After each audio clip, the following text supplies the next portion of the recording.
कर रहा हूँ।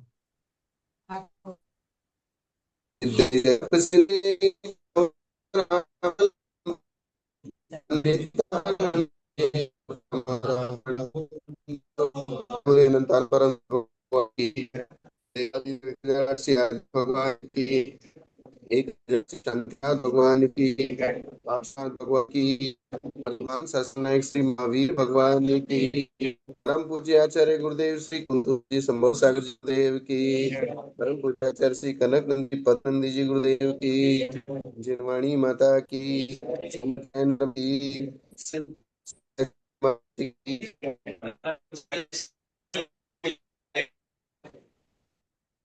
जय हो शाश्वत तीर्थराज विराजमान। अरे आचार्य को उनके साथ संपर्क ही टूट गया।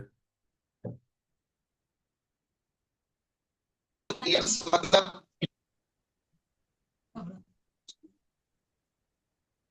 94 साल की उम्र उनकी उम्र है, और 94 साल की उम्र के साथ आज 8 दिन हो गए, थोड़ा थोड़ा पानी के सिवाय कुछ नहीं लेते, सिर्फ जरा जरा सा पानी लेते हैं। अच्छा। बिल्कुल थोड़ा थोड़ा पानी। और सिर्फ कोई, जैसे भक्तामर विधान होता है, भक्तामर के दीप जलते हैं, कोई कहता है कि हाथ लगा लो तो तुरंत हाथ बढ़ाते हैं। और अगर गंदोदक का नाम लिया तो गंदोदक को तुरंत अपने माथे पे लगाते हैं। और तीसरी चीज, पिच्छी को अपने हाथ से छोड़ते नहीं है, कितने भी टाइट, बहुत टाइट पकड़ के रखते हैं। क्या बात है, बहुत सुंदर। ये तीन चीजें, तीन चीजें यानी कि पिच्छी को पकड़ के रखते हैं, ये सबसे बड़ी बात है। और ये सिर्फ संस्कारों से आता है। उनके दूसरे मोबाइल में चालू करवा लो। पासवर्ड देना, पासवर्ड देना। हाँ पंकज जी समझ में आ रहा है ना? हाँ, बातें तो समझ में आ रही है, तो टूट टूट के आ रही है, बट गुरुदेव सब पूरे कान सब लोगों ने वहीं पर लगाए कि आप जो बात कर रहे हैं आपकी वक्तव्य की तरफ है। तो हम लोग बिल्कुल समझ हो रहा है, मतलब समझ में तो आ रहा है। कोशिश कर रहा हूँ दूसरे मोबाइल अगर चालू हो जाए तो फिर तब तक ये मोबाइल है, तो आज मुझे आप मुझे पेज नंबर बताइए, कौन सा पेज नंबर चल रहा है? अभी तो हमारी अगली गाथा चलेगी, अब 12 नंबर की गाथा चलेगी। 12 नंबर की बात चलेगी। हाँ। आज मेरे मन में सबसे बड़ी बात यह है, सबसे बड़ी खुशी की बात यह है, इस बाहर जाके आप सेटिंग करवा के बोलिए। सबसे बड़ी खुशी की बात यह है कि हम लोग एक समाधिस्थ के पास बैठे हैं और हम भगवती आराधना का स्वाध्याय कर रहे हैं। और भगवती आराधना सिर्फ समाधि वाले साधुओं के लिए है।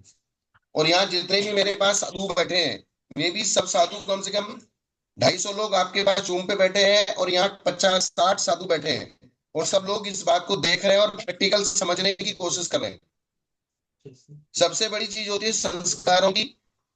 और इसमें हम ये महसूस कर रहे हैं, फीलिंग कर रहे हैं कि हमारे अंदर कोई ना कोई धार्मिक एक ऐसा संस्कार अति दृढ़ रूप से होना चाहिए कि जो हमारे अंतिम समय तक साथ चले। जब तक हमारे अंदर वो धार्मिक संस्कार जो अंतिम समय तक साथ चले और बार बार जिसका रिवीजन हो। मान लीजिए इन माता जी ने भगवान के गंधोदक के प्रति अहोभाव रखा, भगवान को जब अर्घ चढ़ाते थे तो उस अर्घ की प्लेट पकड़ने में अहोभाव रखा, या उनको पीछे हाथ में मिली तो पीछे हाथ में मिलने के कारण से उनके अंदर जो अहोभाव पैदा हुआ, वो अहोभाव आज ये तीन चीज इनके अंदर इस प्रकार से बसी हुई है, संस्कारों में बसी हुई है कि ये उस चीज को छोड़ नहीं रहे। अच्छा। और यही सबसे बड़ी चीज है, समाधि के लिए जो सबसे महत्वपूर्ण चीज है, वो सबसे बड़ी चीज है संस्कार।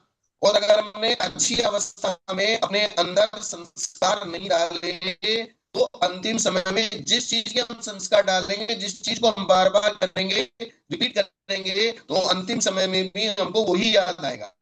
शुभ संस्कार होंगे तो शुभ बातें याद आएंगी, और अशुभ संस्कार होंगे तो अशुभ बातें याद आएंगी। और इसलिए माता जी ने जो अपने अंदर ये संस्कार, मैंने बहुत सारी, एक बूढ़ी माता जी हमारे संघ में भी है, वो और कितना भी उसको दर्द हो, लेकिन उसको बोले मंदिर दर्शन करने जाना, भगवान के दर्शन करने जाना तो जाना, भगवान का अभिषेक देखना तो देखना। उसको भले ही कोई तत्व सूत्र नहीं आता, भगवती आराधना नहीं आती, या उसको कोई न्याय ग्रंथ नहीं आता, या उसको किसी प्रकार से कोई स्वाध्याय विशेष नहीं आती, सुबह 3 बजे से उठे सुबह 7 बजे तक 8 बजे तक उसकी आंखें किताब से हटती नहीं है। अब वो क्या पढ़ती है वो ही जाने, चाहे वो पाठ पढ़ रही है, चाहे वो प्रतिक्रमण पढ़ रही है, वो पाठ पढ़ किसी भी पाठ का, चाहे उसको अर्थ समझ में आ रहा है, चाहे अर्थ समझ में नहीं आ रहा है, लेकिन वो जो उसी से संस्कारित हो चुकी है, ये भगवान की वाणी है, ये भगवान का स्तोत्र है, इतना मात्र उसको पता है। और इस कारण से उस चीज, वही चीज जब अंतिम समय तक उससे कहा, और इसलिए समाधि वाले जितने भी लोग हैं, सबसे पहले जितने भी समाधि वाले लोग हैं, उन समाधि वाले लोगों से उनकी रुचि पूछनी चाहिए कि आपकी रुचि विशेष किस चीज में है। जी अगर वो रुचि मालूम पड़ जाए, समझ में आया ना पंकज जी? बिल्कुल बिल्कुल, आवाज समझ क्लियर रहे भी हो और बात? समझ में आ रहा है, समझ में भी आ रहा है संस्कारों का हाँ, महत्व।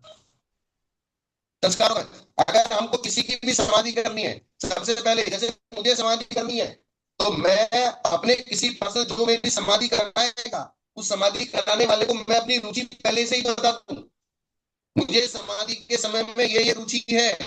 हमारे पिताजी की जब समाधि हुई मुरैना के अंदर, तो उनको उन्होंने 10 साल दीक्षा में रहे हैं, और 10 के 10 साल में त्रिलोक पंडित पढ़ी। क्या पढ़ी? त्रिलोक सार और तिलोय पद्धति। त्रिलोक पंडित, तीन कृत्रिम छात्रालय।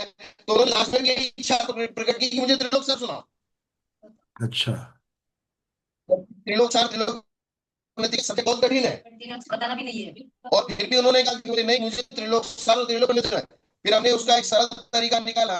ज्ञानमती माता जी ने जो कल्पतरु विधान लिखा, सर्वतोभद्र विधान लिखा, तो सर्वतोभद्र विधान में, इंद्रधनुष विधान में उसकी जो जयमालाएं हैं, उन हाँ, जयमालाओं में पूरा त्रिलोक सार और त्रिलोक पंडित का सब्जेक्ट है। पूरा का पूरा सार उसी में आ गया है। पूरा का पूरा साफ से है। उसमें त्रिलोक सार की वो कृत्रिम शैथिल है, शैथिलों की प्रतिमाएं हैं, प्रतिमाओं का वर्णन है, या उसमें नंदीश्वर द्वीप का वर्णन है, तो वो सारा वर्णन जयमालाओं में क्रम क्रम से माता जी ने वर्णन कर दिया है। तो उन जयमालाओं को बड़े अच्छे तरीके से ढंग से सुना जाए, तो एक तरीके से त्रिलोक सार त्रिलोक पंडित का ही रिवीजन टाइप हो गया वो। जी मतलब ये कुछ चीजें इस प्रकार की हैं कि जो ये हम प्रैक्टिकल में देख रहे हैं, कि जो जिसको जो रुचि होती है, जो बचपन से जिसने किया है, वो ही चीज उसको लास्ट तक पकड़ के रखनी चाहिए। और बहुत सारे ये भी कर लूं, ये भी कर लूं, ये भी कर लूं, सो चीज करने की अपेक्षा किसी एक चीज को पकड़ के रखो। और जिसको भी समाधि करनी हो, वो अपनी फाइल पहले ही बना के, जो आपका निर्यापनाचार्य है, जो निर्यापनाचार्य गंगी माता जी है, उसको फाइल दे दो, लिख लिख के, बोले मुझे ये पसंद है, समाधि के समय मेरे साथ ऐसा व्यवहार किया जाए। क्या? जी जी सही बात है, नहीं, मैं सही बात है, सही बात है। समाधि के समय मुझे मेरे साथ ऐसा व्यवहार किया जाए, और इस प्रकार से मेरे साथ मुझे ये सुनाया जाए, और इन इन चीजों, किसी को पार्षद भगवान की पूजा सुनना ज्यादा अच्छा लगता है, किसी को महावीर भगवान की पूजा सुनना ज्यादा अच्छा लगता है, किसी को कोई तीर्थ से ज्यादा अच्छा लगता है, किसी को कोई मंदिर में अच्छी लगती है, समय से कभी यात्रा करना ज्यादा अच्छा लगता है। मतलब इसको जो ज्यादा अच्छा लगता है, वही उसके संस्कारों में बसा रहता है, और वही चीज बार बार उसके सामने रिपीट होनी चाहिए। तो उस बार बार रिपीट होने से उसके दिमाग में वो संस्कार बच जाता है, और उन्हीं संस्कारों को लेके फिर वो अगले जन्म में चला जाता है। बिल्कुल। तो शुभ में रहने का, शुभ में आप प्रवृत्ति जो करते हैं, तो शुभ की प्रवृत्ति ही काम में आएगी। हाँ, एक आपने पढ़ा होगा, पुराणों में चोर की कथा आती है। तो चोर जो सूली पे चढ़ा दिया गया था, सूली पे चढ़ाने के बाद सेठ जी से उसने पानी मांगा, सेठ जी उस रास्ते से जा रहे थे, और राजा ने मना कर दिया था, कोई भी चोर से अगर बात करता है तो वहां सैनिक खड़े कर दिए कि बोले मुझे बता देना कौन इस चोर से बात करता है। इसका मतलब जिसने चोर से बात की थी, चोर उसी के पास। जी अब सेठ जी उधर से निकले, सेठ जी उधर से निकले, तो उसने पानी मांगा, तो सेठ जी ने दिमाग लगाया। इसको युक्ति कहते हैं, तुरंत बुद्धि कहते हैं, और युक्ति कहते हैं कि बोले इसको कैसे मैं नमोकार मंत्र पाठ करूं। तो सेठ जी ने उस चोर को सुई पे चढ़े चढ़े उसको कहा कि बोले देखो, मेरे गुरु ने मुझे मंत्र दिया है, अगर मैं पानी लेने के लिए जाता हूँ तो मैं मंत्र भूल जाऊंगा, इससे पानी लेके आऊंगा, तब तक तुमको ये मंत्र पढ़ना है। ये युक्ति जोड़ने का भी क्या, तो पानी चाहिए, तो पानी को छोड़ के पढ़ना क्या, सेठ जी ने कहते हैं नमो इंद्राणम, नमो सिद्धाणम, नमो आर्यम, नमो वज्रायम, नमो वैश्वसाम। ऐसा मतलब सेठ जी ने उसको बता दिया, और तब शिष्य को मालूम था कि शायद ज्यादा बचा हुआ नहीं है, और सेठ जी वहां से थोड़ा सा साइड में हो गए, जैसे कोई लाने का बहाना कर रहे थे, और उसने नमो का मंत्र पढ़ना चालू किया। पानी के सामने आ सेठ जी सामने आ जाते, उसका दिमाग नहीं चला जाता। वो आचार्य भगवान, आपकी आवाज बिल्कुल अब समझ में नहीं आ रही, बिल्कुल टूट रही है अब आवाज। हमने सारे बाकी लोगों की भी वीडियोस यहाँ से स्टॉप कर दी कि लोड ना होवे, बट अभी आवाज बिल्कुल भी कट रही है, मतलब अब कुछ भी समझ में नहीं आ रहा।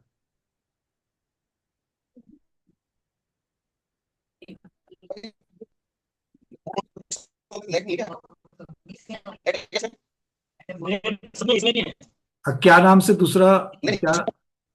अब देखिए वो सूली पे चढ़ाया गया उसको, राजा ने राजा ने चोर को सूली पे चढ़ाया, उधर से सेठ जी निकले।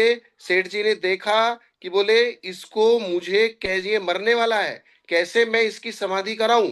तो सेठ जी ने कहा कि बोले मैं पानी तुझको लाके दूंगा, लेकिन मेरी एक शर्त है। बोले बोलो। कि बोले पहले नमो का, मुझे गुरु ने एक मंत्र दिया है, अगर मैं पानी लेने के लिए जाऊंगा तो वो मंत्र भूल जाऊंगा, इसलिए तुम मंत्र पढ़ो। और उस चोर ने मंत्र बोले ठीक है मुझे पानी लाके दो, तब तक मैं मंत्र पढ़ता हूं। और वो मंत्र पढ़ता रहा। सेठ जी उसके सामने नहीं आए जब तक उसकी मृत्यु नहीं हो गई। अगर सेठ जी सामने आ जाते तो उसका उपयोग पानी में चला जाता। जी, मंत्र भूल जाता और पानी में, पानी की तरफ देख लेगा, उपयोग उस तो पर उसको जाता। वो तो पानी की इंतजार करता था, और पानी की इंतजार करता करता सेठ जी आए ही नहीं, और वो मंत्र पढ़ता पढ़ता मृत्यु को प्राप्त हो गया, और तुरंत जाके स्वर्ग में देव हो गया। अब आप ये कल्पना, यहाँ एक बात समझने की है, कल्पना करने की है, कि नमोकार मंत्र के जो पंच परमेष्ठी के वाचक अक्षर हैं, अक्षर मात्र का, जिसका उस चोर को न तो भाव पता था, न उसने कभी उस मंत्र को सुना था, न कभी उसने उस मंत्र को पढ़ा था, सिर्फ अक्षर मात्र थे। क्या थे? श्रद्धान भी नहीं है, श्रद्धान भी नहीं है वहां पर अभी और तक। श्रद्धान भी नहीं था। विशेष सिर्फ ये था कि सेठ जी कह रहे हैं इसलिए मुझे वो चीज पढ़नी है, और इतना मात्र करने से उसकी गति सुगति हो गई। ये सिर्फ शाब्दिक वर्णनाएं थी।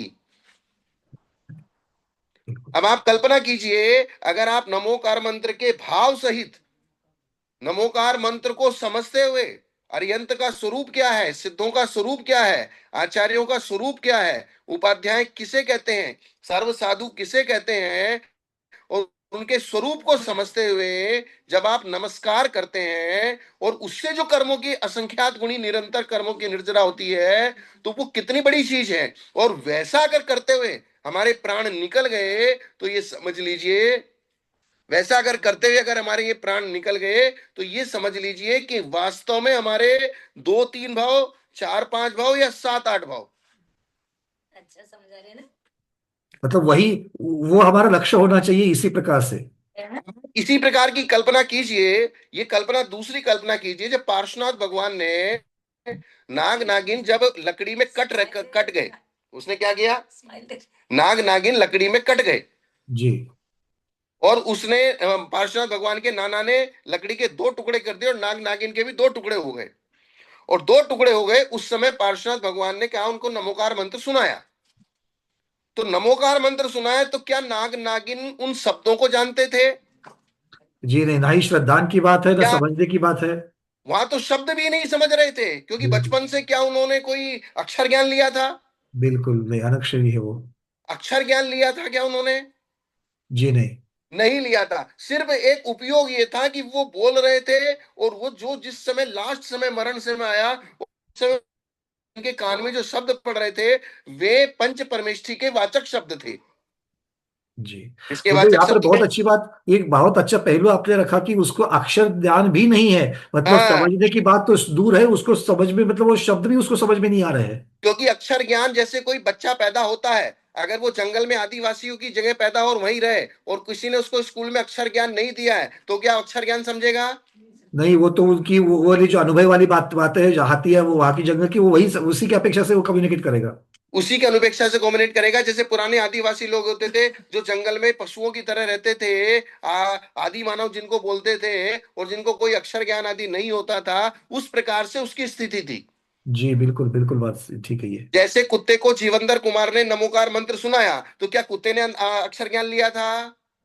या नहीं। कुत्ता नमोकार मंत्र के अक्षरों को जानता था? या जिंदगी में उसने कभी नमोकार मंत्र सुना था? ऐसी कोई भी चीज नहीं थी। अब यहां समझने की बात यह कि सबसे लो पॉइंट पे भी अगर नमोकार मंत्र सुनते हुए मृत्यु हुई है, तो वो भी आपको स्वर्ग देने वाली है। जी। आप समझ रहे हैं ना बात को? मुझे अक्षर ज्ञान से नीचे भी अगर है तो भी, मतलब ये तो पर्याय समास वाली बात हो गई। अर्थात अर्थात सिर्फ वे वर्गणाएं हैं बिल्कुल, कि बस वर्गण। नमोरियंताणम, ये जो बोला जा रहा है नमोरियंताणम, और भले ही किसी को कुछ भी समझ में नहीं आ रहा है, लेकिन बोला क्या नमोरियंताणम, और सुनते हुए उसमें उपयोग लग गया और उसी समय प्राण निकल गए।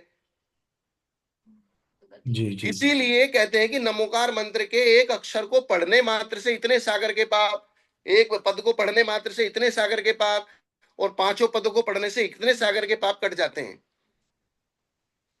बिल्कुल। एक एक कल्पना और करो, नदी के किनारे मुनि महाराज बैठे, जी। नदी के किनारे मुनि महाराज बैठे हैं, और नदी के अंदर एक मछली तैर रही।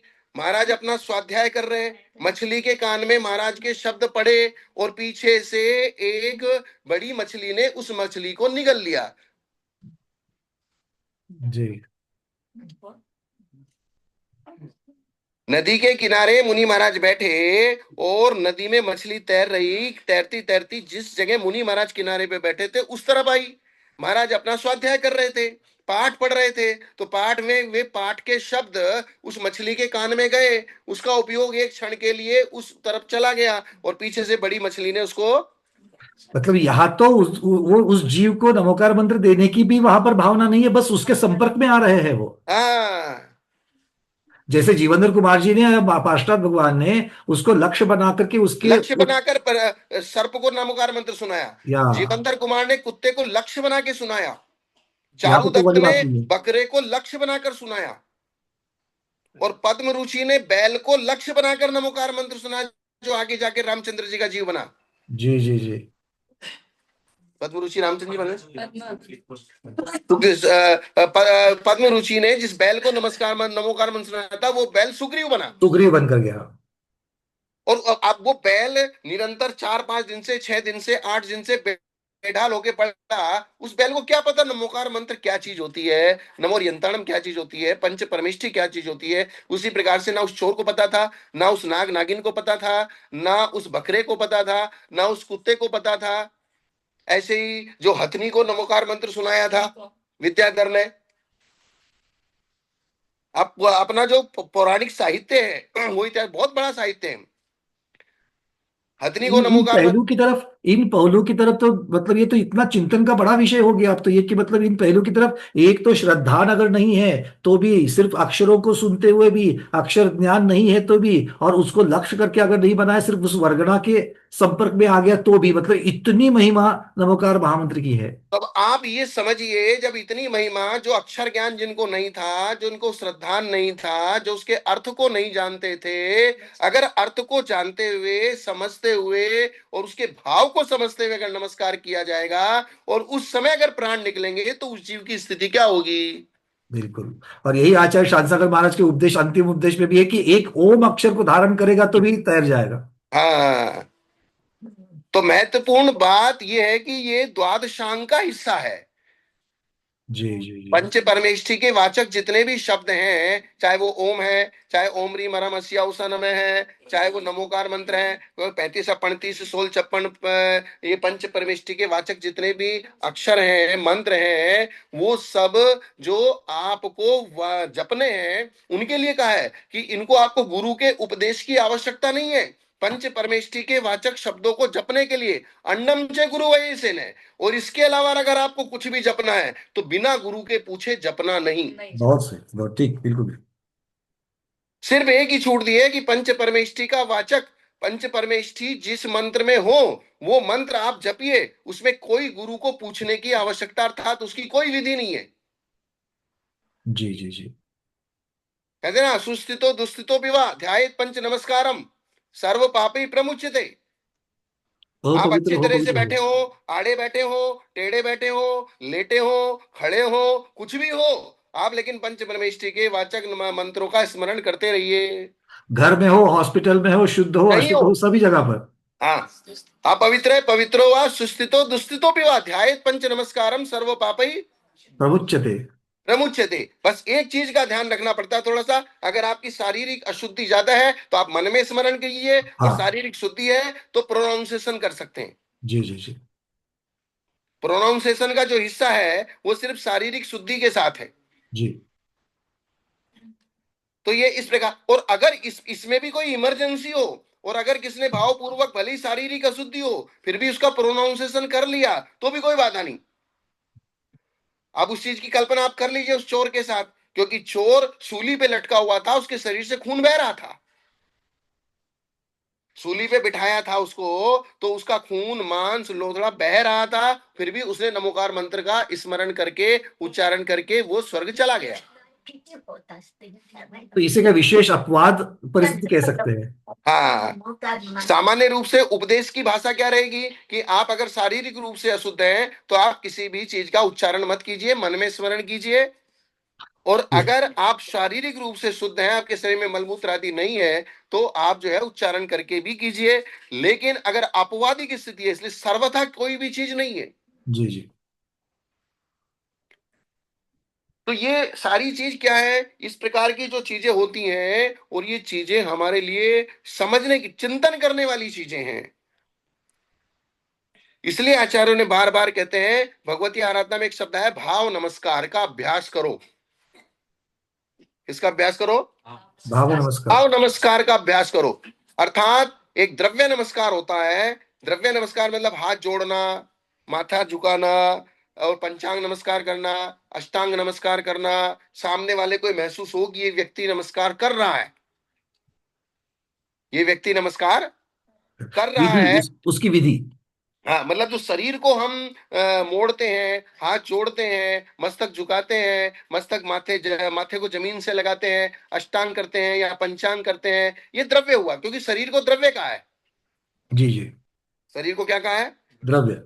शरीर को द्रव्य कहा है। और अगर, क्योंकि समाधि के समय में साधु द्रव्य नमस्कार नहीं कर सकता, हाँ बिल्कुल, क्योंकि वहां पर तो शरीर तो शिथिल हो गया पूरा। शरीर की जो शिथिलता वृद्धि को प्राप्त होती जाती है, तो शरीर जब शिथिल हो जाता है, शरीर की शिथिलता वृद्धि को प्राप्त होती जाती है, तो फिर वो शरीर से नमस्कार नहीं करता। तो उसके लिए आपको निरंतर मन में नमस्कार करना है, भावों से नमस्कार करना है। अरियंतों को नमस्कार हो, सिद्धों को नमस्कार हो, आचार्यों को नमस्कार हो, उपाध्यायों को नमस्कार हो, साधुओं को नमस्कार नमस्कार। हो। इस प्रकार से जो भाव नमस्कार का अभ्यास करेगा, और अभ्यास आप चाहे नमस्कार मंत्र का कीजिए, चाहे ओम शब्द का कीजिए, चाहे ओम रीम नमः का कीजिए, ओम रीम हरमस्य उषा का कीजिए, ओम सिद्धाय नमः का कीजिए, अरियंत सिद्ध भवरोग वैद्य।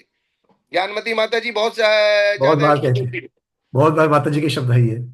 है। माता जी के बहुत ये परिचित शब्द है ये। अरियंत सिद्ध भवरोग वैद्य, इसको एक धुन की तरह, जैसे हरे रामा हरे कृष्ण, हरे रामा हरे कृष्ण की धुन बजती है ना, हाँ वैसी बननी चाहिए। तो ऐसे उसको जो है सब लोग गा के एक धुन की तरह इसको बोलते हैं। अरियंत सिद्ध भवरोग वैद्य, अरिहंत अरिहंत सिद्ध, सिद्ध भवरोग वैद्य। बोले अरियंत, अरिहंत बस इस सिद्ध तरीके से इसको। भवरोग वैद्य। तो इस प्रकार से करने से, क्योंकि किसी ना किसी चीज को, अभी जो अपन ने यहाँ भगवती आराधना ग्रंथ पढ़ रहे हैं, इस भगवती आराधना में एक चीज आई, उज्जवण मुज्जवणम साणम च निच्छरणम, अर्थात उद्योतन उज्जवन उद्यवन, यानी कि आत्मा में दूध पानी की तरह उस रत्नत्रय को एक में कर लेना। अर्थात जो आत्मा है वो रत्नत्र है, जो रत्नत्र है वो आत्मा है, दोनों अलग अलग नहीं है। पहले पुराने जमाने में एक कीड़े का खून निकाल के उसका रंग बनाया जाता था, और वो कपड़े पे चढ़ाया जाता था। कृमि के वो क्रमिराग, कृमिराग। क्रमिराग लाल कलर होता था, और वो बोलते थे कपड़े पे वो जो रंग चढ़ता था, वो ऐसा चढ़ता था कि जला भी दो तो उसमें उसकी राख में भी लाली आती थी। इतना हाई पावर का वो कलर हो जाता था। बोले इसी तरीके से आत्मा के साथ रत्नत्रय का, चार आराधनाओं का एक में एक तानपना अगर आप करेंगे तो वो चीज हमारे लास्ट समय तक जाएगी। क्योंकि संस्कार एक ऐसी चीज होती है, जैसे आप कोई भी बात गंभीरता से सुनते हैं, गंभीरता से पढ़ते हैं, गंभीरता से उस चीज को करते हैं, ये व्यवहार में भी देखा जाता है। बच्चे जब दिन भर गणित का अभ्यास करते हैं या इंग्लिश का अभ्यास करते हैं तो सपने में भी वही करते रहते हैं। जी। तो ये आपकी गंभीरता वाली बात है। अगर गंभीरता से आपने किसी चीज को पकड़ा है, गंभीरता से आप कोई चीज कर रहे हैं, तो फिर आपके संस्कारों में वो चीज बस जाती है। तो हमको अपने पंच परमेष्ठी को, देवसास गुरु को, रत्नत्रय को, 10 धर्म को, 12 भावनाओं को और 22 आदि परिचयों को, सम्यक दर्शन आदि क्रियाओं को, सम्यक दर्शन के गुण, ज्ञान के गुण, चारित्र के गुण, तपस्या गुण, इन सब को अपने अंदर एक में करना है। अर्थात बार बार इनका रिवीजन करना है।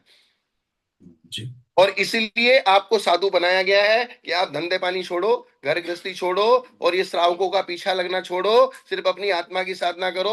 और धन संपत्ति, धन और स्त्री, विद्यासागर जी महाराज के पास हम गए थे तो उन्होंने सिर्फ दो ही चीज बोली कि बोले अगर आपको धर्म प्रभावना करनी है और अगर आपको अच्छा बनना है तो दो ही चीज से दूर रहो, एक स्त्री से और एक स्त्री से।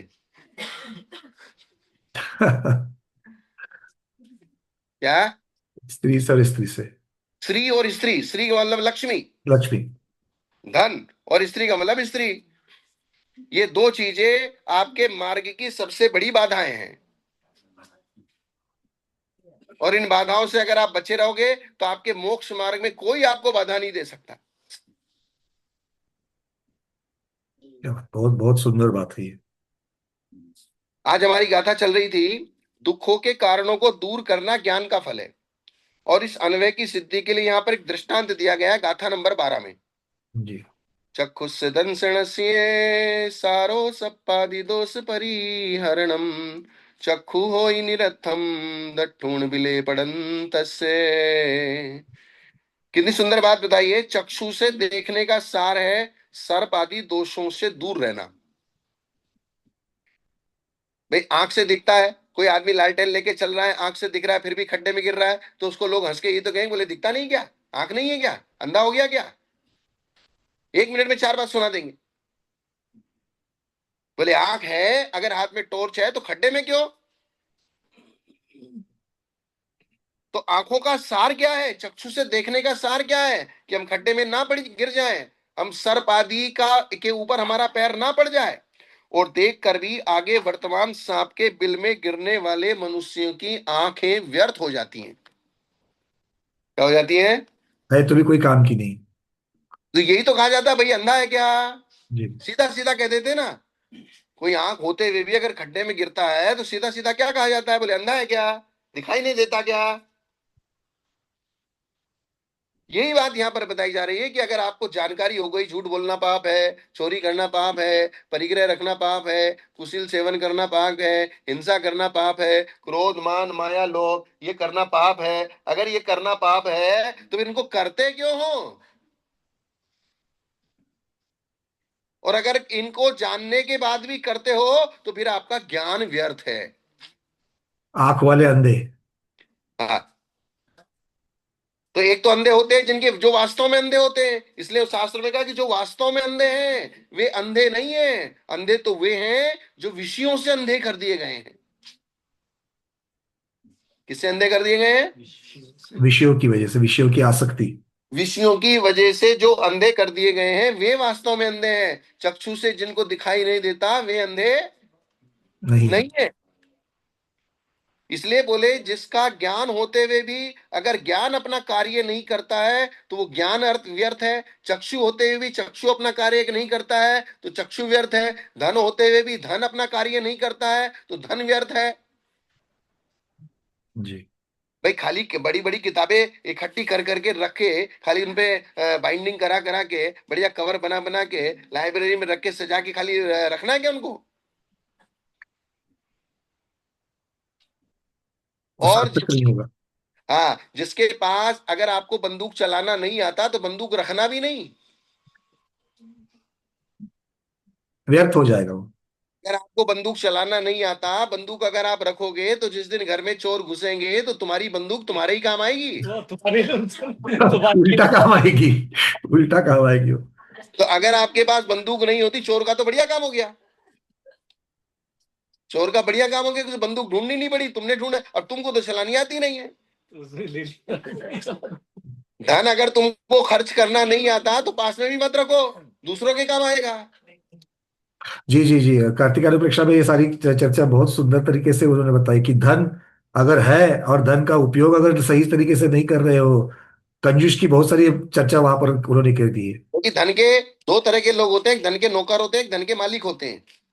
जी जो तिजोरी में रख के रोज अपना दरवाजा बंद करके अंदर से सिर्फ तिजोरी को गिनते रहते हैं कि मेरे पास इतना हो गया, इतना हो गया, इतना हो गया, इतना हो गया, घंटा 2 घंटा उसी में धन का आनंद लेते हैं, फिर बाहर खोल के बाहर आ जाते हैं। ताला बंद करके किसी को मालूम नहीं पड़ता। कभी एक ऐसा दिन आता है कि अंदर से बंद किया, चाबी बाहर रहेगी और अंदर के अंदर रहेगी, और तिजोरी इतनी मोटी थी कि आवाज भी नहीं आएगी, और बाहर निकलने का कोई रास्ता भी नहीं मिलेगा, तो वहीं मरेगा अंदर ही। यहाँ चक्षु से निर्वृत्ति और उपकरण रूप द्रव्येंद्रिय का ग्रहण किया गया है। तत्वार सूत्र में जो सूत्र बताया गया, निर्वृत्ति उपकरण द्रव्येंद्रियम, उससे उत्पन्न होने वाला जो ज्ञान है उसको यहाँ पर दर्शन कहा है। चक्षु से जो दिखाई देता है वो दर्शन, और उससे ही अर्थ होता है कि चक्षु से होने वाले ज्ञान का फल है सर्प कंटक आदि दुख देने वाली क्रिया। जो सर्प कंटक दुख देने वाली क्रिया है वे हमारे साथ ना घटे। जो पैर कटना था या पैर में लगना था उससे हम बच जाएं। तो गाथा में कहा है सर्पादि दोष, सर्पादि दोषों से बचना। जो सर्प आदि के द्वारा किए जाने वाले स्पर्शन काटना आदि क्रिया विशेष को सर्पादि दोष कहा जाता है। उसका परिहार उसका फल है। चक्षु इंद्रिय का फल क्या है? परिहार। किसका परिहार? दुख देने वाली जो कंटक आदि जो है उनसे बचना, उनका दूर करना, उनका उनसे दूर परिहार करना। करना। जी, तब वाक्य का अर्थ हुआ जो ज्ञान है उसका फल दुख का निराकरण है। ज्ञान का फल क्या है? दुख का निराकरण। दुख का निराकरण। ज्ञान है तो दुख का निराकरण होना चाहिए।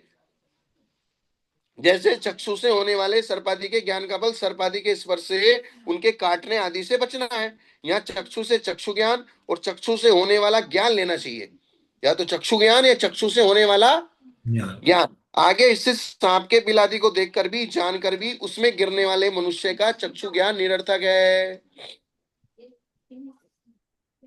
सुन लिया ना? अर्थात जो चक्षु से जानकर भी खड्डे में गिरता है तो उसका चक्षु ज्ञान व्यर्थ है, निरर्थक होता है। इस गाथा की अन्य व्याख्याकार इस प्रकार व्याख्या करते हैं कि ज्ञान और दर्शन से चारित्र आत्मा का विशेष उपकारी और विशिष्ट फलदायी है। चारित्र है लेकिन वो ज्ञान दर्शन से सहित है तो वो वाला चारित्र विशेष फलदायी होता है। जी ऐसा कहा है। यदि कोई कहता है कि ज्ञान इष्ट और अनिष्ट मार्ग का दर्शक है, ज्ञान इष्ट और अनिष्ट को दिखाता है, अतः उसको उपकारी कहना युक्त है, तो उनका कहना यह कहना ठीक नहीं है, क्योंकि ज्ञान मात्र से इष्ट की सिद्धि नहीं होती। क्या? अकेले ज्ञान से सिद्धि नहीं होगी, ज्ञान मात्र से इष्ट की सिद्धि नहीं नहीं होती। डॉक्टर के पास गए, ज्ञान हो गया ये बीमारी है, डॉक्टर ने पर्चा लिख दिया, पर्चा लाके रख दिया, दवाई भी ले आए, सब कुछ कर दिया, लेकिन खाना तो पड़ेगा ना। आचरण चाहिए। आचरणहीन ज्ञान न हुए के समान है। आचरण से रहित ज्ञान, जैसे हमने भी बताया था ना परसों, अतिचार सहित चारित्र अचारित्री है। अच्छा, बिल्कुल, तो ये अज्ञान हो जाएगा ये। हाँ, तो इसी प्रकार आचरणहीन ज्ञान, क्योंकि ज्ञान का फल है आचरण। ज्ञान का फल क्या है? आचरण। आचरण। आपने 10 रुपए के लिए, 20 रुपए के लिए अपना सत्य धर्म बेच दिया करोड़ों रुपए का। अर्थात गुरुदेव, तो ये बात हो गई कि स्वाध्याय करते करते अगर आपने आगे व्रत नहीं लिए हैं, तो व्रत अगर नहीं लिए है, आचरण नहीं किया, तो सारा सारा ज्ञान जो है वो अज्ञान ही हो जाएगा। हाँ, तो फिर द्वादशांग के भी ज्ञाता हो जाते हैं ना। जैसे सोधर्म इंद्र आदि द्वादशांग के ज्ञाता है लेकिन वे कर कुछ नहीं सकते। जी सर्वार सिद्धि, यहाँ तक कि सर्वार सिद्धि का देव भी द्वादशांग का ज्ञाता होता है।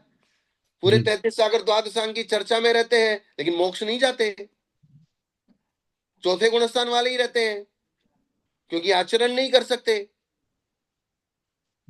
इसलिए भले ही हमारे को मनुष्य पर्याय में ज्ञान कम हो, लेकिन आचरण के साथ हम कर सकते हैं उस ज्ञान को, ज्ञान के साथ उस आचरण को जोड़ सकते हैं। और स्वर्गों के देव ज्ञान के साथ उस आचरण को जोड़ नहीं सकते, क्योंकि उनका वो क्यों नहीं जोड़ सकते, चारित्र क्यों नहीं धारण कर सकते, संयम क्यों धारण नहीं कर सकते, क्यों नहीं धारण कर सकते संयम? देव देव त्याग का वहाँ पे है ही नहीं, वहाँ पे क्या त्याग का नहीं है उनके पास? तो न तो हिंसा है, न झूठ है, न चोरी है, न वो किसी की परिस्त्री दूसरी दूसरी देवियों को भी हरण नहीं कर सकते, दूसरे का धन भी हरण नहीं कर सकते, क्योंकि जिसके पास जो व्यवस्था फिक्स है उसको कोई जबरदस्ती बलात् नहीं कर सकता। क्या ले ले फिर भी वे व्रती नहीं है, उनके शरीर में मलमूत्र नहीं होता, वहां विकलत्र जीवों की उत्पत्ति नहीं होती, कोई जीवों की हिंसा कोई वो मार रहे हैं वो नहीं होता है, शरीर में मलमूत्र नहीं है। तो हम 24 घंटे लघुशंका का पेशाब 24 घंटे में 24 बार जाते होंगे, उसमें कितने जीव की हिंसा हो रही तो भी व्रत कर। तो भी तुम व्रती हो। और वे ना लघुशंका जाते, ना सोच जाते, ना सांस लेते। 33,000 वर्ष में एक बार उनको सांस लेना होता है, जितने सागर की आयु है उतने उतने हजार वर्ष के बाद में सांस लेते हैं, फिर भी उनके व्रत नहीं है। उस नदी की वो कंडीशन है ना, नहीं, कंडीशन क्या है, व्रत क्यों नहीं है? गुरुदेव कुछ स्वाध्याय हाथ हाथ बढ़ा रहे हैं कि वो कुछ शायद उत्तर देना चाहते हैं। हाँ हाँ बोलिए।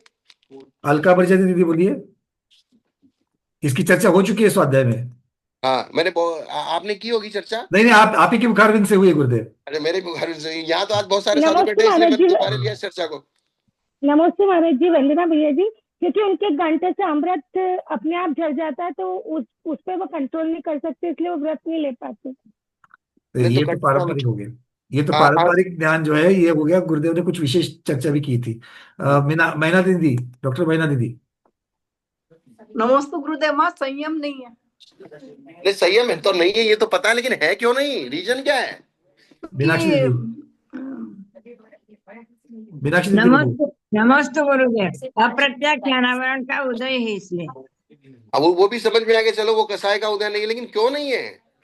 वो संयम से धारण कर भोगों से नहीं रखते नहीं। कुछ लोग यहाँ पे कह रहे हैं कि बोले वो निरंतर भोगों में लगे रहते हैं। भोगों में तो यहाँ भी जो 5वें गुणस्थान वाला इंसान है, क्या भोग नहीं भोगता? 2 प्रतिमाधारी, 3 प्रतिमाधारी, 6 प्रतिमा तक तो भोग भोग सकता है। 7वीं प्रतिमा ही तो ब्रह्मचर्य लेता है, तो 6ठी प्रतिमा तक तो अपने स्त्री का सेवन करता है कि नहीं करता? फिर भी संयमी है, देश संयमी है। सविता दीदी बोलिए। कोई भोग नहीं भोगता तो भी सही है। नमस्ते आचार्य श्री वंदना भैया। वहां पर है ना, वो दीक्षा नहीं ले सकते अरे इसलिए। ये सबके कारण बता रहे हैं आपके, आप पर्यायवाची सारी चीजें चर्चा कर रहे हो, सारी पर्यायवाची चर्चा है, बट वो वहां पर उसका कारण बताना है हमको। रजनी दीदी। अगर आप संयम की परिभाषा को लाओगे तो आपको मालूम पड़ेगा कि वहां संयम क्यों नहीं है और मनुष्य में संयम क्यों है। सबसे वंदना पहले आप भैया, संयम की परिभाषा को लाओ। ये सुखों की अधिकता है वहां पर आचार्य श्री। सुख तो यहाँ भी है, चक्रवर्ती आदि को, चक्रवर्ती के जितने सुख होते हैं, चक्रवर्ती के बहुत सुख होते हैं। और चक्रवर्ती 8 साल की उम्र में ही जो है भगवान आदिनाथ भगवान का बेटा भरत चक्रवर्ती वो देशव्रती था, और सुखों की कोई कमी नहीं थी उसके। देवों की ज्यादा नहीं होता है, सामान्य वहाँ पे ज्यादा दृष्टि हाँ, बचाने के भाव भी क्या होंगे? ये बात बढ़िया है। यहाँ हमारी माता जी कह रही है, सुमति माता जी, कि बोले संयम का मतलब होता है जीवों की रक्षा का भाव। भाव नहीं है। क्योंकि संयम में 12 प्रकार की विरति और 12 प्रकार की अविरति, 12 विरति और 12 अविरति, जिसमें 6 अविरति, 5 इंद्रियों और मन से संबंधित, और 60 काय के जीवों से संबंधित। तो 60 काय के जीवों की विराधना नहीं करना, क्योंकि 5 संमिति और 3 गुप्ती, जीवों की रक्षा करने का जो निरंतर भाव है, तो जीवों की रक्षा करने का निरंतर भाव कब होगा? जहां जीव होंगे, जहां तुम्हें सामने जमीन पे चींटी मकोड़े चलते हुए होंगे तो तुम्हारे रक्षा करने का भाव होगा। अगर चींटी मकोड़े चलते हुए नहीं होंगे तो तुम्हारे रक्षा करने का भी भाव नहीं होगा। तो जो मन में एक संयम का भाव आता है कि मैं अपने आप को रोकूं, तो वो चीज वहां पे नहीं होती है। रोकने रूप भाव होते ही नहीं। इसी प्रकार से भोग भूमि में भी नहीं होती। तो भोग भूमि में विकलत्र जीवों की उत्पत्ति नहीं होती, स्वर्गों में विकलत्र जीवों की उत्पत्ति नहीं होती, और फिर उनकी जो सारी व्यवस्थाएं हैं वे नियत हैं। दूसरा रीजन क्या दिया? नियत। नियत, अर्थात उनका जो मकान है, जो उनका विमान है, जहां उनको रहना है और जो भोग भोगने हैं वो निश्चित है, उस समय पे उनको भोगना ही पड़ेगा। लेकिन मनुष्य पर्याय में आपका कुछ भी चीज नियत नहीं है। आज इच्छा नहीं, बोले आज मुझे भोजन नहीं करना है, नहीं करना तो नहीं करना। लेकिन उसका भोजन का नंबर आया तो बोले मुझे आज भोजन नहीं करना, बोले ऐसा नहीं होगा, उसको करना ही पड़ेगा। पंकज जी समझ में आया ना? जी गुरुदेव, कारण नहीं तो कार्य नहीं। हाँ, कारण चाहिए उसके लिए। जी, करना बहुत कार्य बहुत। पवन जी तो आप कुछ कह रहे हो? पवन जी हाँ, आपको बोलिए। कोई प्रश्न है क्या? क्योंकि 33 सागर उम्र आयु में सिर्फ 6 महीने का ही सातवेदनीय का उदय रहता है, तो वो उनके समझ में भी नहीं आता कब उदय हुआ और कब क्षय हो गया। नहीं, वो संयम वो नहीं कर पाते। वो सब्जेक्ट अलग है, और वो 33 सागर वालों के जीवों के नहीं रहता है। वो 6 महीने जो साता का उदय रहता है वो मेरे ख्याल से 12वें स्वर्ग में या 16वें स्वर्ग में होता है। इसके तो ध्यान में आया था? 12वें स्वर्ग में या 16वें स्वर्ग में 6 महीने तक, 12वें या 16, मुझे ऐसा ध्यान है, मुझे ध्यान में नहीं आ रहा। 12वें स्वर्ग में, और वो भी तीर्थंकर प्रकृति का जिनके उदय होता है, अर्थात तीर्थंकर प्रकृति वाले का बंध जिनके होता है, अर्थात स्वर्ग में मरने से पहले 6 महीने से पहले जो तीर्थंकर प्रकृति का बंध लेकर वहां उत्पन्न हुए हैं, तो 6 महीने पहले से ही उस देव की पूजा चालू हो जाती है। क्या होती है? उस देव की पूजा चालू हो जाती है, और निरंतर पूरे स्वर्ग के, एक स्वर्ग से लेके 16वें स्वर्ग तक के देव, और यहाँ तक कि भवनवासी व्यंतर और ज्योतिष देव निरंतर 6 महीने तक उनके सामने कोई ना कोई इस प्रकार की चीजें उपस्थित पूजा रूप में करते रहते हैं, जिससे उनको निरंतर 6 महीने तक साता वेदनी का उदय चलता है। अर्थात उसमें एक क्षण के लिए भी असाता वेदनी का उदय नहीं आता। तो ये व्यवस्था तो 16वें स्वर्ग तक ही बन पाएगी। हाँ, ये व्यवस्था ये 33 सागर वाले स्वर्ग में नहीं बनेगी, जी, क्योंकि साता वेदने के उदय का मतलब है भाई ये ऐसी सामग्री मिलाना जो आपको सुखी करे। तो हमेशा साता ही है। ऐसी सामग्री, बाह्य सामग्री की भी उसमें विवक्षा है, अपेक्षा है। तो बाह्य सामग्री जो उनके पास पूजा की सामग्री आएगी, वो अगर 16वें स्वर्ग तक होंगे तो ही बनेगी वो, क्योंकि सर्वार सिद्धि का में कोई देव अगर तीर्थंकर प्रकृति का बंद करने वाला है तो वो वहां रहेगा, लेकिन दूसरे देव उसकी पूजा करने नहीं आएंगे। बात सभी तो इंद्र क्योंकि ऊपर के देवों में गमनागमन का अभाव है और नीचे के देव ऊपर उनका जा नहीं गमनागमन। सकते। जाते जाते उसी विमान में रहने वाले जो थे वे आपस में उनका सम्मान कर लेंगे, और चूंकि वहां सब ऐमिंद्र है, कोई छोटा बड़ा है नहीं, तो किसका सम्मान कर? हाँ बराबर। तो ये बात हमारी उस समय धवला जी में जब ये चर्चा प्रकरण चला था कि धवला नंबर पुस्तक 15 में, तो वहां ये यही प्रकरण आया था कि 6 महीने तक लगातार साता वेदनी का उदय किसके हो सकता है, और वो 12वें स्वर्ग वाला देव है या 16वें स्वर्ग वाला देव है, उसके हो सकता है, क्योंकि निरंतर भवनवासी से लेके और 16वें स्वर्ग तक के देव उस देव की निरंतर पूजा पाठ करने के लिए तरह तरह की नाना प्रकार की सामग्रियों को बदल बदल कर उनके सामने लाके उपस्थित करते हैं, और उनका मान करते हैं, सम्मान करते हैं, पूजा करते हैं उनकी। शिक्षा लेने के लिए कोई तैयार होता है तो उसका निरंतर होता है ना कुछ। ये बात है। और इसलिए देवों में जो संयम की व्यवस्था नहीं है, उसका रीजन वो अपने इंद्रियों के विषय उनके नियत हैं, अर्थात वो जो नियत कालिक हैं, अर्थात उस समय जो उनको भोगना है तो भोगना ही पड़ेगा, वो छोड़ नहीं सकते। वो चाहे कि मैं अपनी पत्नी का त्याग करके ब्रह्मचर्य ले लूं, बोले नहीं ले सकता। उसका जो भोजन का टाइम है, वो भोजन का टाइम छोड़ के बोले नहीं आज मेरा त्याग है, आज मेरा अमृत नहीं चढ़ाऊंगा, बोले नहीं हो सकता, वो जड़ेगा। नियत है ये नियत है। नियत है। तो जो नियत चीज है, अर्थात 33,000 वर्ष के बाद कंठ से अमृत झड़ना है तो झड़ना है, 2,000 वर्ष के बाद अमृत झड़ना है तो झड़ना है, 16,000 वर्ष के बाद अमृत झड़ना है तो झड़ना है, उसको कोई रोक नहीं सकता।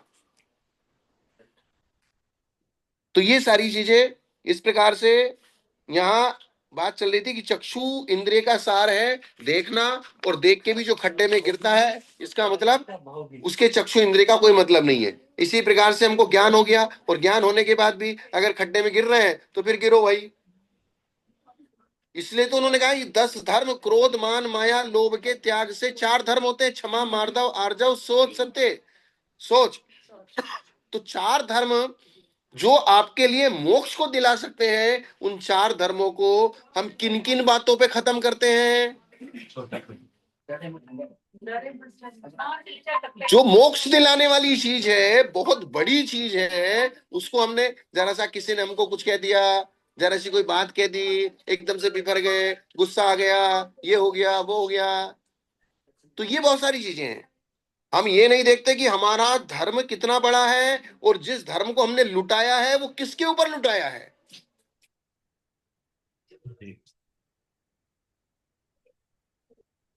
ये बात अगर चिंतन में बार बार चले, जब भी तुम बार बार कहते कि आपके सामने 11,000 वोल्ट का बिजली का तार पड़ा है, मजाल है कि आपका पैर उसके ऊपर पड़ जाए, क्योंकि वहां जीवन और मरण दिखाई देता है। रवि माता जी ने पूछा, माता जी से बोले कहाँ थे, अब डर लग रहा है, एकदम से झूठ बोल दिया, बोले नहीं नहीं मैं तो यहीं बैठी थी, और वहां 2 घंटे से बार बात कर रही थी। अपने पैरों पे कुल्हाड़ निकला, पत्थर मारती। सही बात। तो ये इस प्रकार से कहने का मतलब क्या है, इस व्याख्याकार से हम पूछते हैं कि ज्ञान और दर्शन से भी चारित्र आत्मा का विशेष उपकारी है। ये किस गाथा सूत्र में कहा है? अतः आप कहते हैं कहा है। यदि कहोगे कि पिछले गाथा सूत्र में कहा गया है, तो बोले ये तो गलत बात है। ज्ञान और दर्शन का सार तो यथा क्या चारित्र है। आपने पिछले गाथा में क्या कहा था? ज्ञान हाँ, और ये दर्शन का सार। इतना क्या चरित्र बताया था? इस वाक्य से ज्ञान और दर्शन से चारित्र विशेष उपकारी है, ऐसा बोध होता है क्या? यदि कहोगे होता है, तो आपका आचरण अनुभव विरुद्ध है, अतः वह उपेक्षणीय है। यदि कहोगे नहीं होता है, तो आपने ऐसा क्यों कहा? दूसरे, उस गाथा सूत्र की जो उत्थानिका है, उसमें ज्ञान दर्शन चारित्र में कौन प्रधान है, ऐसा प्रश्न करने पर प्रधान का कथन करने के लिए गाथा सूत्र कहते हैं ऐसा कहा है, उससे भी विरोध आता है। चरणस्य तस्य सारो, समतारूप चारित्र का फल समस्त कर्मों का विनाश का है। फिर आपने चारित्र का फल क्या कहा? ज्ञान कर्मों दर्शन का का सार कहा निर्वाण, यथाख्यात चारित्र, और निर्वाण, चारित्र का सार का समस्त कर्मों का विनाश, निर्वाण कहा दिया था। निर्वाण। निर्वाण का मतलब क्या है? कर्मों का नाश को ही निर्वाण कहते हैं। जी। निर्वाण का मतलब दीपक का निर्वाण हो गया, दीपक नाश हो गया, ऐसा निर्वाण हमारे यहाँ मान्य नहीं किया। अंधकार का नाश। किंतु कर्मों का विनाश पुरुषार्थ कैसे है? दुख की निवृत्ति और सुख को फल का है, ऐसी आशंका होने पर ग्रंथकार प्रधान पुरुषार्थ जो बाधा रहित सुख है, सबसे मुख्य पुरुषार्थ किसके लिए? बाधा रहित सुख के लिए। आज हमको संसार में सुख नहीं है ऐसा नहीं है, निराबाद नहीं है, लेकिन वे सुख, जैसे किसी ने हमारी प्रशंसा करनी चालू की, बाहर अपने निंदा करने वाले खड़े हैं। मतलब कोई शांति से जीने ही नहीं देता। आजकल का जमाना ऐसा, ना दोस्ती अच्छी ना दुश्मनी अच्छी। दोस्ती करके अंदर ले तो तुमको अंदर से निपटा देगा वो, और दुश्मनी करके करोगे तो बाहर से निपटा देगा। बोले पंचम काल में दुर्जन लोगों की प्रवृत्ति इतनी अति हो गई है कि दोस्ती भी अच्छी नहीं और दुश्मनी भी अच्छी नहीं, शांति से बैठे रहो अपने कमरे में। जी। नादान की दोस्ती जी का जज्जा। तो सबसे बड़ी चीज है, हमारे पास कोई भी चीज है वो बाधा रहित नहीं है, और जितना सुख किसी चीज को प्राप्त होने से होता है, तुरंत जो उसमें बाधा देता है उससे डबल दुख हो जाता है। बिल्कुल। जिंदगी भर जलेबी खा करके जलेबी का दुख सुख ले लिया, और जिस दिन शुगर की बीमारी हो गई वही जलेबी दुखदाई बन गई। बस। तो उसका कारण होने से समस्त कर्मों के विनाश की उपयोगिता बतलाते हैं। इसलिए उन्होंने कहा कि समस्त कर्मों का विनाश यही आपको बाधा रहित सुख देगा।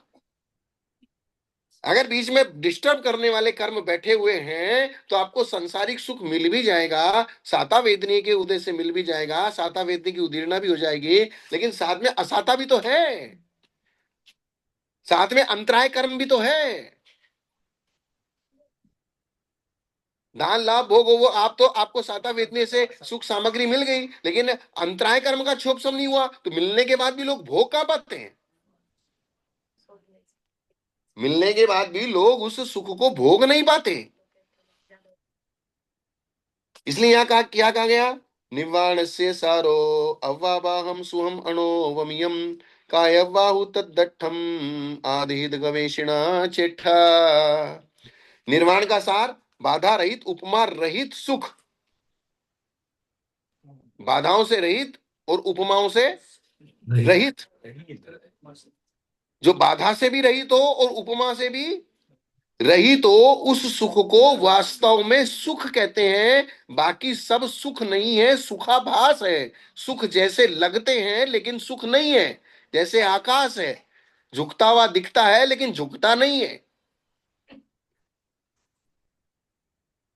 अपन छत पे खड़े हो जाओ तो आकाश कैसे लगता है हमको, ये झुक रहा है, आगे जाके झुक रहा है, जी। लेकिन वो झुकता नहीं है। ऐसे हमको ये महसूस होता है, ये महसूस होता है कि ये सुख है लेकिन वो सुख नहीं है। ये महसूस होता है कि जैन है लेकिन वो जैन नहीं है। ये महसूस होता है धर्मात्मा है, ये धर्म है लेकिन ये धर्म नहीं है। धर्माभास, जैनाभास, सुखाभास, हेत्वाभास, जो जैसे श्रुताभास। श्रुत हाँ है, श्रुत जैसा लगता है पर श्रुत नहीं है, श्रुताभास भी है। हाँ, श्रुताभास, ज्ञानाभास, दर्शनाभास, चारित्राभास। आपको लगेगा बहुत बड़ा चारित्र है लेकिन चारित्र नहीं है। आपको लगे बहुत ज्ञानी है, ज्ञान नहीं है, ज्ञानाभास है। इसलिए समस्त कर्मों का नाश हो जाने से जो बाधा रहित और उपमा रहित होता है उसी का नाम सुख है। आत्म को हित है सुख सो सुख, आकुलता भी निकहिए। आकुलता शिव माहीन ताते, शिवमग लाग्यो चाहिए। अतः आत्महित के खोजी को उस अव्याबाद सुख की प्राप्ति के लिए चेष्टा करनी चाहिए। आत्महित का खोजी। टाइम कितना हो गया? 4:30 बज गए। वो दो बार अलार्म बजाया उसी ने समझ आत्महित का खोजी उस अव्याबाद सुख की प्राप्ति के लिए चेष्टा करनी चाहिए। इसलिए सबसे बड़ा पुरुषार्थ अगर कोई है तो वो सिर्फ पुरुषार्थ कौन सा है? मोक्ष पुरुषार्थ और कर्मों को नाश करने का पुरुषार्थ। और कर्मों, इसलिए उन्होंने कहा है कि अंतिम समय में समाधि के टाइम, अंतिम समय में समाधि के टाइम जो कर्मों की निर्जरा होती है, क्योंकि वहां असाता वेदनी का तीव्र उदय होता है। और हम जितने भी संकल्प करते हैं, जब हम पावरफुल होते हैं, पेट में रोटी अच्छे से भरी हुई होती है, तब हाथ उठा उठा कहते हैं हम समाधि करेंगे। जब पेट में रोटी खत्म हो जाएगी और शरीर निर्बल हो जाएगा और जब कुछ नहीं बचेगा, तब जाके मालूम पड़ेगा कि समाधि क्या होती है। प्रतिकूल परिस्थिति का पुरुषार्थ। हाँ, तो प्रतिकूल परिस्थितियों में इसलिए कहा कि पंचम चौथे काल की अपेक्षा पंचम काल में जो वहां 1000 वर्ष की तपस्या और यहाँ 100 वर्ष की तपस्या को बराबर क्यों कहा? जी। कि प्रतिकूल परिस्थिति में जो चीज की जाती है वो ज्यादा कर्मों की निर्जरा करती है। जैसे पद्म पुराण जी में एक उदाहरण आता है, विद्याओं को सिद्ध करने के लिए क्या किसने उपसर्ग करना शुरू कर दिया। जो विद्याएं 1 महीने में सिद्ध होने वाली थी, जैसे रावण की बात थी, बहुरूपणी विद्या सिद्ध कर रहा था, जो विद्या 1 महीने में सिद्ध होने वाली थी वो 8 दिन में सिद्ध हो गई, बहुरूपणी विद्या। क्योंकि अंगद ने आगे उपसर्ग करना चालू किया, मंदोदरी के बाल पकड़ के खींच के ले आया रावण के सामने, माला तोड़ दी हाथ की। फिर भी रावण बैठा रहा ध्यान में, एकाग्रता। तो 1 महीने का काम 8 दिन में हो गया। इसलिए तो समाधि जो है वो अत्यंत प्रतिकूल परिस्थिति है, यहां अनुकूलता कुछ भी नहीं है। और अगर ऐसे प्रतिकूल परिस्थिति में हमने संयम को बचा लिया, हमने सम्यक दर्शन ज्ञान चारित्र को बचा लिया, हमने अपने आराधना को बचा लिया, उस प्रतिकूलता में अगर भगवान का नाम ले लिया, तो वो आपके लिए बहुत ज्यादा कर्मों की निर्जरा, और वो 2-4 भव ही बचाएगा सिर्फ आपके। जैसे मैंने आपको सियार का उदाहरण दिया था कि सियार ने सिर्फ एक ही पर्याय में रात्रि भोजन का त्याग किया और अगली पर्याय में सेठ बन के दीक्षा लेके मोक्ष चला गया सीधा। इसलिए पुरुषार्थ करना तो ऐसा करना कि जान निकल जाए। एक नियम ऐसा होना चाहिए कि मर जाऊंगा लेकिन नियम नहीं छोड़ूंगा, भले एक लो, वो एक ही बहुत है। अब नियमों के तो ढेर लगा लिए, याद ही नहीं कौन सा नियम है, पूरे याद ही नहीं बचा कि नियम भी हमने कितने हैं। मेरे ये भी नियम है, मेरे ये भी नियम है, मेरे ये भी नियम है, मेरा ये नियम है, मेरे ये नियम है। और जिस समय प्रतिकूल परिस्थिति आती है उस समय क्या स्थिति होती है। इसलिए भले ही बोले मरणांत समय तक उस नियम में अतिशय तब आता है जब मरण उपस्थित हो और लेकिन मेरा नियम ना छूटे, तो इसमें अतिशय। बाकी तो वो सब निरतिशय है, और निरतिशय कोई भी चीज आपको ऊपर नहीं ले जा सकती। 7वां गुणस्थान जब तक अतिशय वाला नहीं होगा तब तक 8वें में नहीं जाओगे। निरतिशय 7वां वो 6ठे में लेके जाएगा। ठीक है ना पंकज जी? जी गुरुदेव, बहुत सुंदर है ये। जय हो आचार्य भगवत श्री वैराग्यनाथ जी महामुनि राज की जय। सब व्यक्ति